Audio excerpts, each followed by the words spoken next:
Olá, sejam todos muito bem-vindos ao OncoConecta. Hoje nós vamos falar no nosso segundo episódio, vamos trazer um tema super relevante, que é um pouco sobre os direitos dos pacientes com câncer. A gente aproveita para agradecer o carinho de todos aqueles que já estão nos acompanhando, tanto no canal do YouTube quanto no podcast, e convidar vocês para continuarem nos seguindo. A gente vai continuar produzindo conteúdo de qualidade e levando para todos vocês. E hoje, para poder estar junto conosco nesse momento, a gente tem a Luciana Holtz, que veio nos brindar aí com um pouco da experiência dela à frente do cuidado de pacientes oncológicos. E eu ia começar, Luciana, pedindo para você falar um pouquinho quem é a pessoa por trás da Luciana, contar um pouquinho para nós da sua história, da sua vida. Por gentileza, seja muito bem-vinda. Bom, muito obrigada pelo convite, Mário. Enorme prazer estar aqui, né? Agora me aproximando também um pouquinho do teu público, né? Do OncoConecta. Então, contando um pouquinho do Oncoguia, contando um pouquinho da Luciana. A Luciana é psico-oncologista. Tá vendo? As coisas já até se misturam, tá?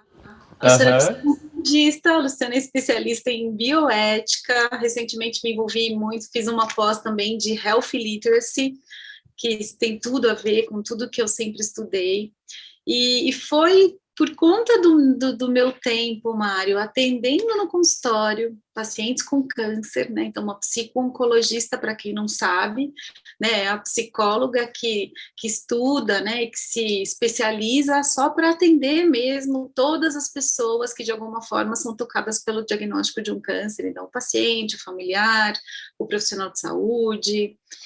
E foi justamente, né, no meu dia a dia, ouvindo, acolhendo e acompanhando diferentes pacientes, que eu comecei, né, a me dar conta do impacto na vida desses pacientes, inclusive, né, do ponto de vista emocional, de uma informação sem qualidade, né, de uma informação sem utilidade, que não tem uma fonte adequada. E justamente por isso eu fui estudar um pouco, né, fui entender um pouco o que era tudo isso, se existia algum tipo de recomendação mais oficial relacionada ao que é uma informação de qualidade em saúde. E, para minha surpresa, eu achei muita coisa bacana, achei até uma ONG suíça, Mário, que chama Health on the Net Foundation, que regulamenta, inclusive, o que é uma informação de qualidade em saúde. Bom, a partir disso, eu já estava completamente, né, envolvida em toda essa discussão, e tive uma ideia, então, de colocar no ar, em 2003, um site, né, pequenininho, que chamava Oncoguia, né, que já com esse nome, que tinha esse compromisso de ali, né, naquela página, garantir informação de qualidade, útil e que realmente fizesse diferença na vida de quem estivesse enfrentando um diagnóstico de um câncer.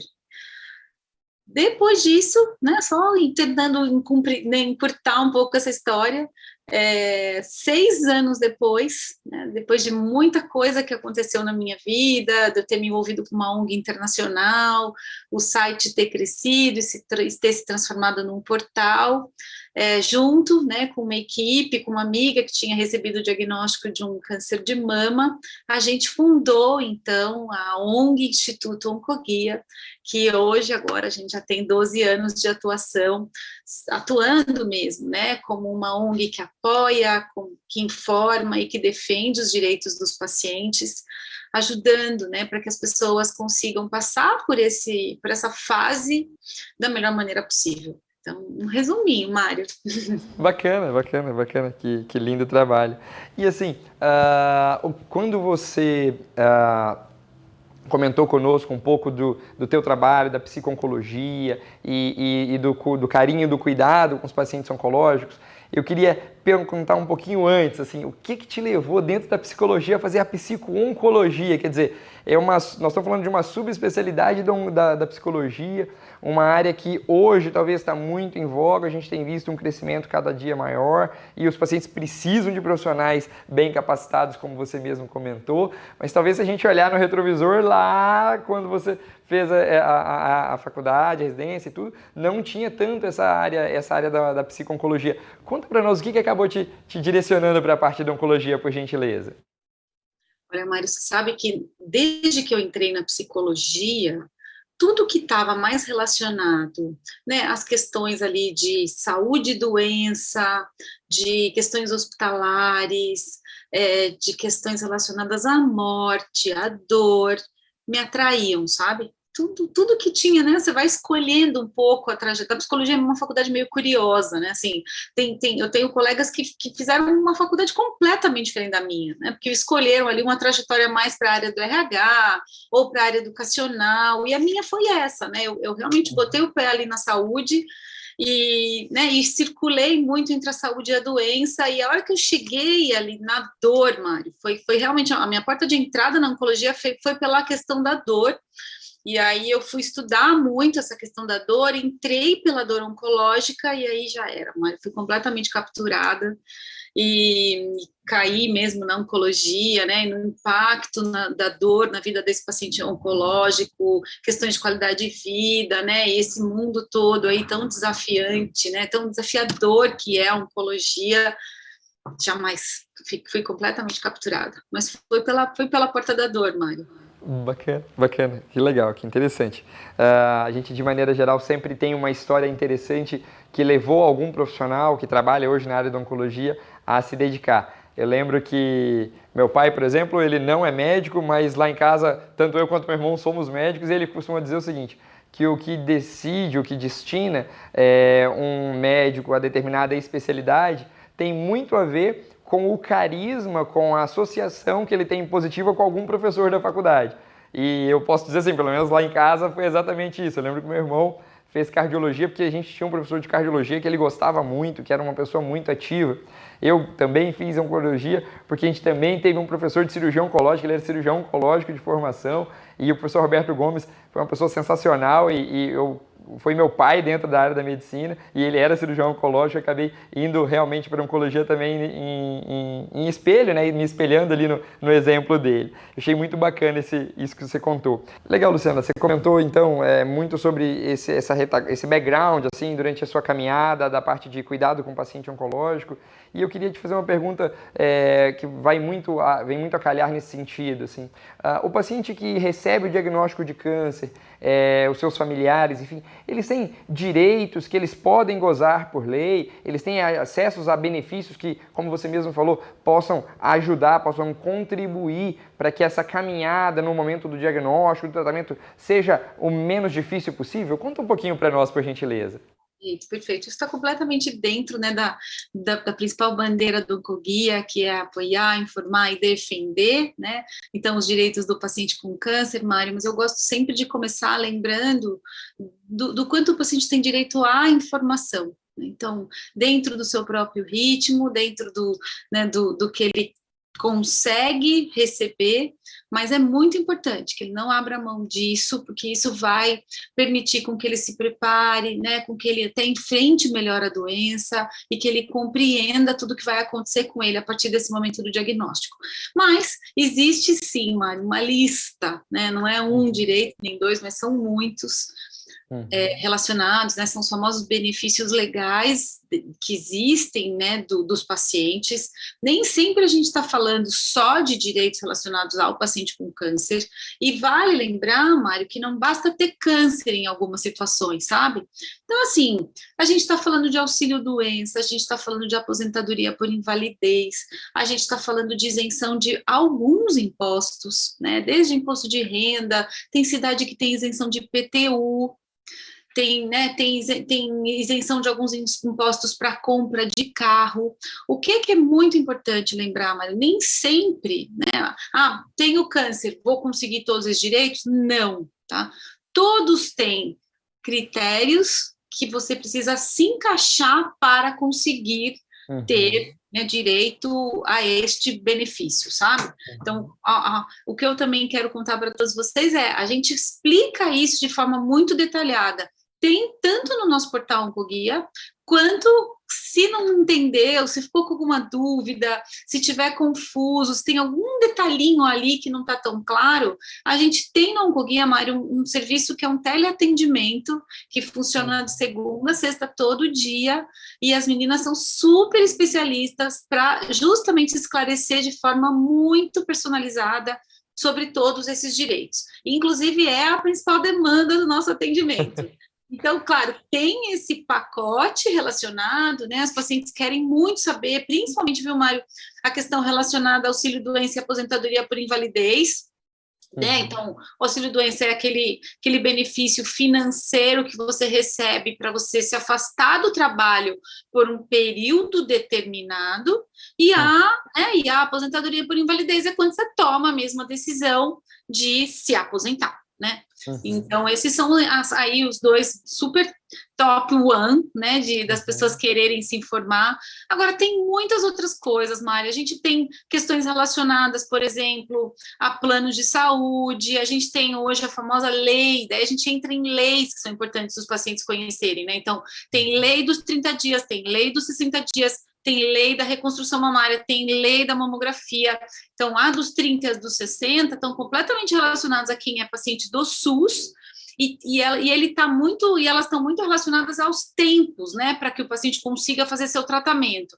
A lei dos 30 é antes do paciente virar paciente, né? Então, é naquele momento que você está precisando fazer uma biópsia, o SUS precisa, né, na verdade, garantir com que você realize essa biópsia a partir do pedido médico em até 30 dias, e a dos 60 com o resultado da biópsia, o seu primeiro tratamento no SUS deveria começar em até 60 dias, sabe? Então, essas são informações bem importantes, bem dentro disso que você falou, sabe, Mari? A partir do momento que você descobre o câncer, às vezes é um momento que você está meio atordoado, né? Está inseguro, está com medo, e aí você até se afasta um pouco da informação, mas tem algumas informações que são necessárias bem nesse comecinho.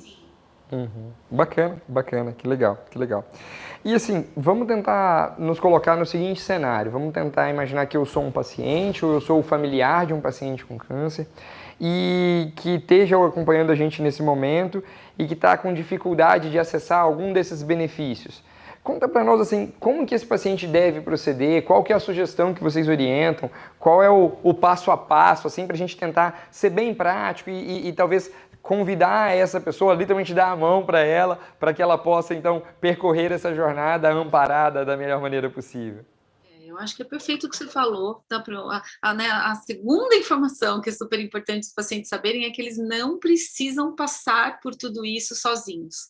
Então, tem um médico, que é o principal parceiro, né, tem toda a equipe multiprofissional e precisa conhecer as ONGs, né, Mário? Precisa saber, às vezes tem uma ONG pertinho de você. Se não estiver tão pertinho, hoje a grande maioria das ONGs estão nas redes sociais, e aí existe, muito provavelmente, né, esse trabalho de apoio, de orientação, que vai fazer muita diferença na tua vida.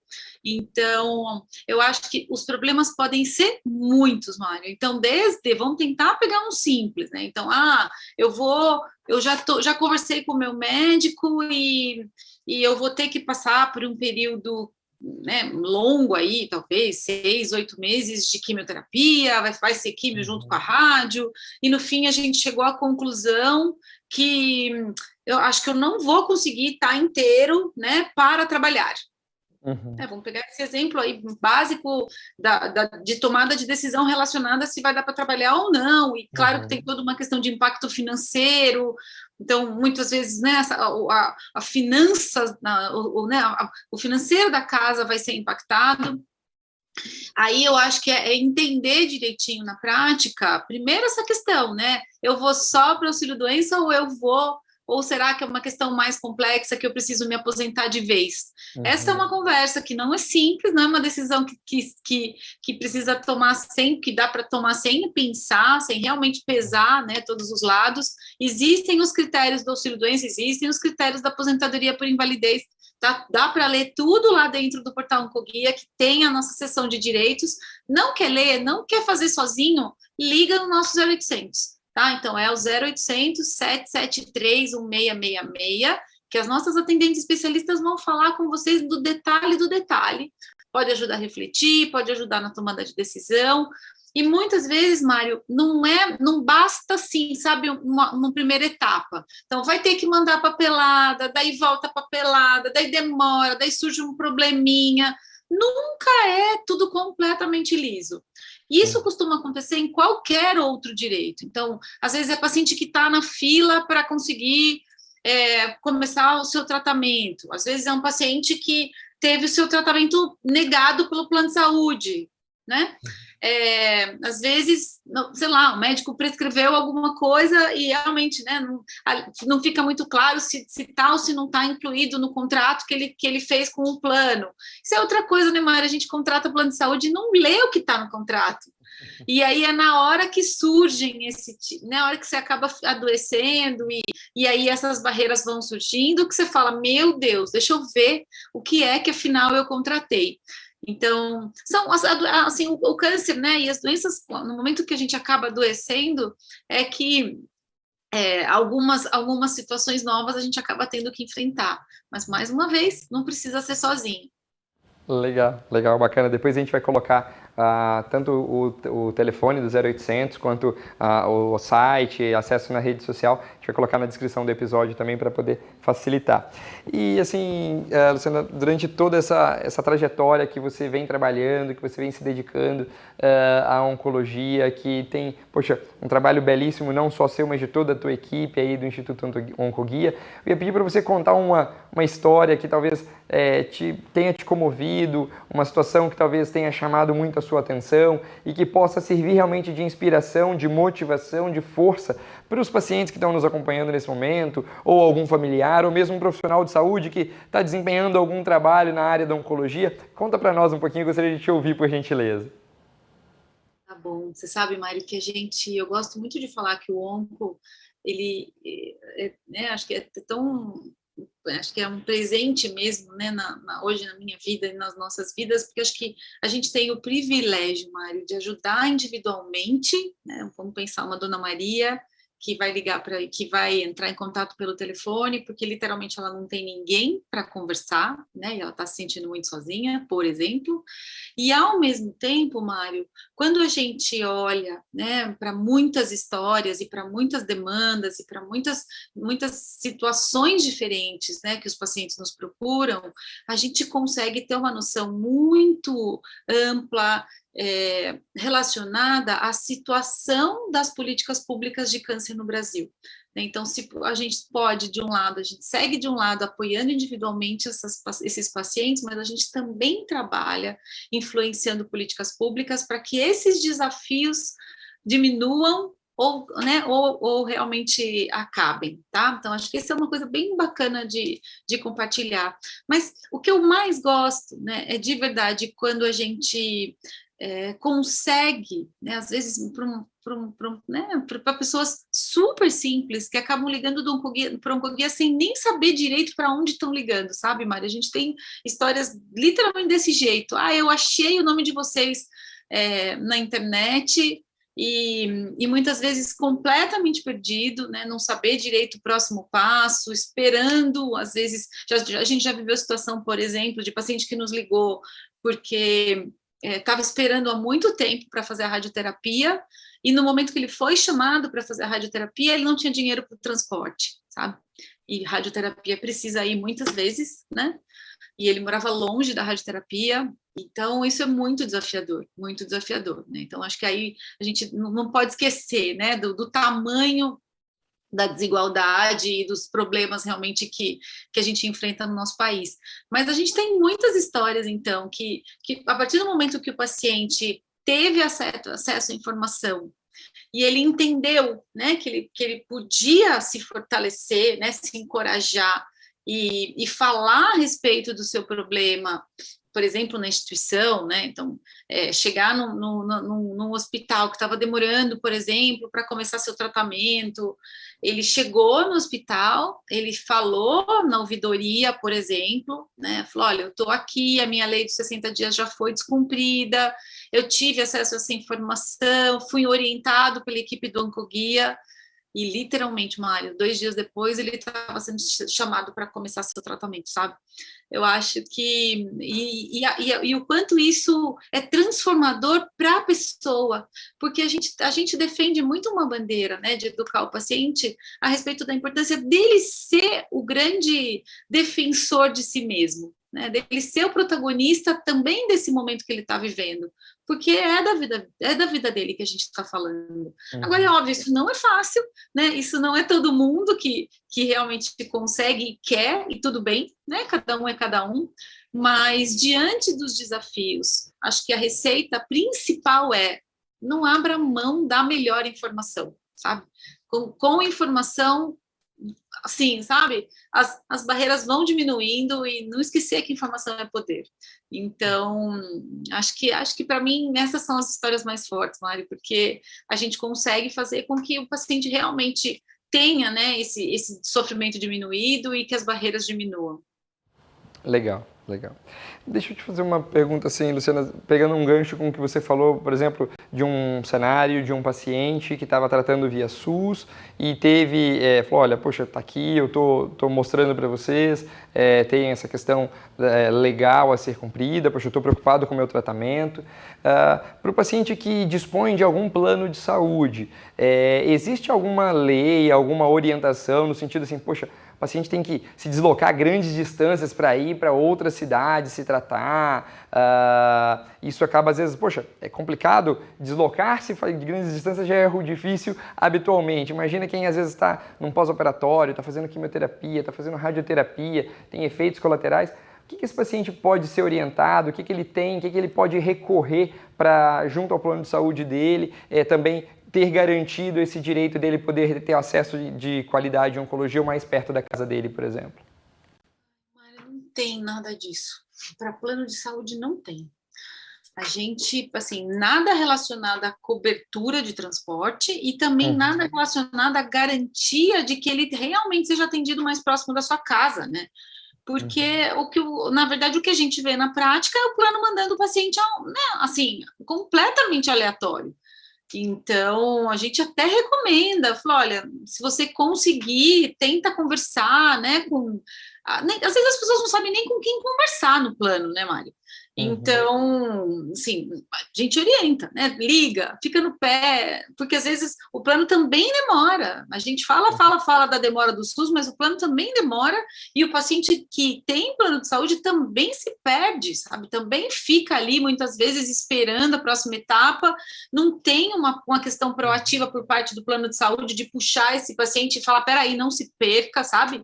Então, mais uma vez, acho que ou o paciente ou o familiar, muitas vezes é o familiar que assume, né, essa liderança do cuidado, precisa ficar ali no pé, sabe, garantir e se possível, se der para negociar esse tipo de questão relacionada à localidade, nossa, sem dúvida nenhuma, precisa tentar falar, mas não tem nada disso garantido por lei, Mário. Legal, legal.